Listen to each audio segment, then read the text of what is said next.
ఆగండి ఆగండి, ప్రసాదాల్లోకైనా sweet cravings వచ్చినప్పుడు తినడానికైనా వెంటనే గుర్తొచ్చేది ఈ పాయసమే కదా. మరి ఈరోజు నేను నా స్టైల్లో సగ్గుబియ్యం పాయసం ఎలా తయారు చేయాలో చూపిస్తాను. చాలా టేస్టీగా కమ్మగా ఉంటుంది.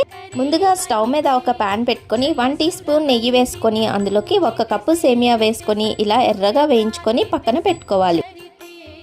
ఇప్పుడు స్టవ్ మీద గిన్నె పెట్టుకొని అందులో ఒక 1/2 లీటర్ మిల్క్ వేసుకోవాలి. ఇవి ఫుల్ ఫ్యాట్ మిల్క్ అయితే బాగుంటుంది. ఇప్పుడు ఒక పొంగు వచ్చే వరకు దీన్ని మరిగించుకున్న తర్వాత ఇందులోకి 20 మినిట్స్ పాటు నానబెట్టుకున్న సగ్గు బియ్యాన్ని 1 కప్పు వరకు ఇందులోకి వేసుకొని ఒక 80% కుక్ చేసుకోవాలి. తర్వాత ఇందులోకి ముందుగా ఫ్రై చేసి పెట్టుకున్న సేమియాని కూడా వేసుకొని ఈ సేమియా పూర్తిగా ఉడికేంత వరకు ఉడికించుకోవాలి.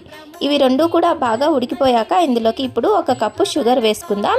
అలాగే 1 టీ స్పూన్ వరకు యాలకుల పొడిని వేసుకొని ఒక 5 నిమిషాలు ఉడికించుకుందాం.